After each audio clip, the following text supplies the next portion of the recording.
We are halfway through the season, and we have some big games coming up today in Week 9. We have our game here at 9:30 in London, of course. Super excited. The Bears and Eagles. Say what? Super excited for that one. A must-win game for both of them. And will we see Mahomes against Minnesota? Man, I want to see Kirk Cousins. And a monster coming up on Sunday Night Football, Patriots and Ravens. So for more on today's games, we need Ian Rappaport in here. Come on in, Ian. Give us something good, Ian. It's already been 7 weeks since we last saw Cam Newton at quarterback. So you reported he met with a foot specialist. So where do they go from here?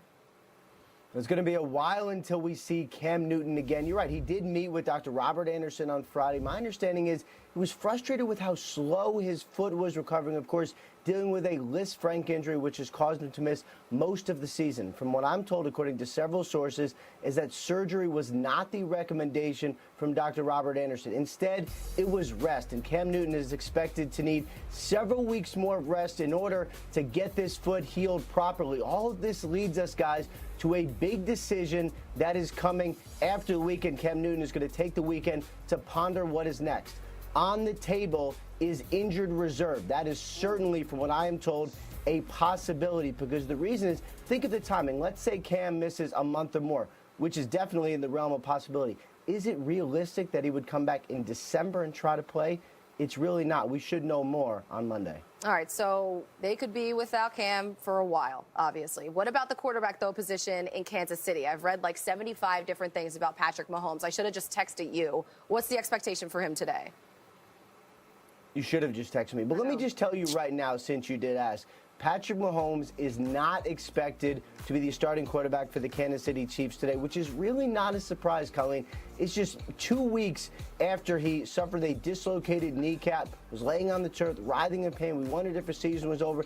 It's still been an amazing recovery. He is just not quite ready yet. The Chiefs are going to try to put him through a workout pregame just to see where he's at. But from what I understand, Matt Moore is expected to be the starting quarterback once again for the Chiefs today. Chad Henne was elevated to the active roster yesterday. He's slated to be the backup. All right, Ian. Good stuff. Hey, good job, Ian. You finally gave us something on a London game that I can actually work with. Why are you giving him heat right now? Because, I mean, when we talk to Ian, sometimes he gives us a lot of great analysis and gives us great intel on some teams. But when we talk about the Carolina Panthers, Baltimore Ravens, and with the New England Patriots, go to the brothers. Steve, airing grievances. I'll tell you what. Let me tell you this. You guys need Panthers info. You know where to go. All right, I guess we're moving on. Bye, Ian. So obviously the Texans are thrilled that they have their quarterback healthy on the field. You can see his eye right there. It looks a lot more painful, I guess, than it is, because they're saying that he's going to be able to play with it today and that his vision is just fine. And as a native of the Peach State, Texans quarterback Deshaun Watson, he had Georgia on his mind when he was asked which past NFL great he'd want to break down film with. The answer? Falcons legend Michael Vick in this edition of Generations presented by Genesis.